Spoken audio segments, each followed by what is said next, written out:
वंदे भारतनं प्रवास करताय तर सावधान. जेवणातील संतापजनक प्रकार उघड. रेल्वे मंत्रालयाची मोठी कारवाई. नक्की काय घडलंय पाहूया. देशातील सर्वात प्रगत आणि हायस्पीड मानल्या जाणाऱ्या वंदे भारत एक्सप्रेसमधून प्रवास करताना तुम्हालाही राजेशाही थाटात जेवण मिळेल अशी अपेक्षा असते.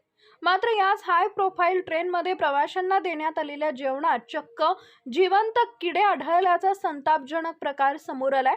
या घटनेचा व्हिडिओ सोशल मीडियावर वाऱ्यासारखा पसरल्यानंतर रेल्वे प्रशासनात एकच खळबळ उडाली. प्रवाशांच्या आरोग्याशी खेळणाऱ्या कंत्राटदारावर रेल्वे मंत्रालयाने आत्तापर्यंतची सर्वात मोठी कारवाई करत तब्बल 60 लाख रुपयांचा दंड ठोठावलाय. हा संपूर्ण प्रकार पटना ते टाटानगर दरम्यान धावणाऱ्या वंदे भारत एक्सप्रेस मधून ट्रेन क्रमांक 21896 मध्ये घडलाय.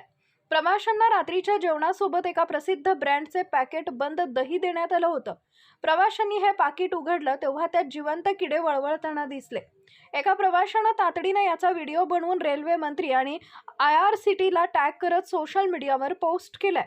या तक्रारीनंतर रेल्वे मंत्रालयानं तातडीनं सूत्र हलवली. सुरुवातीला IRCTCनं संबंधित कंत्राटदार कृष्णा एंटरप्राइजेसवर केवळ 25,000 रुपयांचा दंड आकारला. मात्र रेल्वे मंत्रालयानं या सौम्य कारवाईवर तीव्र नाराजी व्यक्त केली. मंत्रालयानं कडक पाऊल उचलत हा दंड 25,000 रुपयांवरून ते थेट 50 लाख रुपये करण्याचा आदेश दिला. एवढंच नाही तर संबंधित कंत्राटदाराचं कंत्राटही तातडीनं रद्द करण्यात आलंय.